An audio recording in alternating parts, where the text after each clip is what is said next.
Telugu Indian Idol 3లో big twist. Aha OTT ప్లాట్ఫామ్లో ప్రసారమైన తాజా ఎపిసోడ్లో రజనీ శ్రీ పూర్ణిమ ఎలిమినేట్ అయ్యింది. ఈ సీజన్లో ఇంతకుముందు కుశాల్ శర్మ, హరిప్రియ కూడా ఎలిమినేట్ అయ్యారు. ఇప్పుడు రజనీ శ్రీ పూర్ణిమ కూడా ఎలిమినేట్ అయ్యింది. తద్వారా ఈ సీజన్లో ఇప్పటి వరకు ఎలిమినేట్ అయిన కంటెస్టెంట్ సంఖ్య 3కు చేరుకుంది.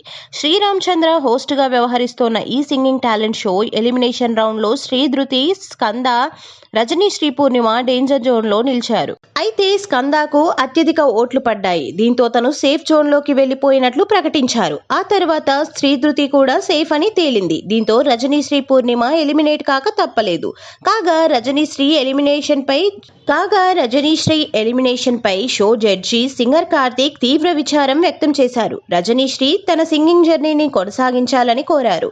భవిష్యత్తులో తప్పకుండా తన స్టూడియోలో ఆమెను చూస్తారని మాటిచ్చారు. మరో జడ్జి గీతామాధురి కూడా రజనీకి ధైర్యం చెప్పింది.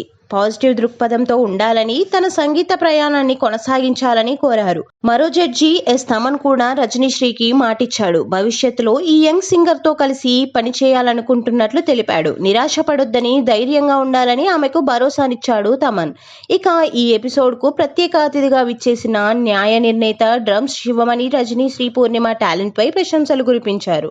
తనకు ఉజ్వల భవిష్యత్తు ఉందని ప్రోత్సహించారు. కానీ రజనీ శ్రీ పూర్ణిమ నిష్క్రమణతో అందరూ ఎమోషనల్ అయ్యారు. మరోవైపు మొదటి స్థానం కోసం 9 మంది పోటీదారులు పోటీ పడుతున్నారు. పబ్లిక్ ఓటింగ్, న్యాయ నిర్ణేతల స్కోర్ల ఆధారంగా వీక్లీ ఎలిమినేషన్స్ ఉంటాయి.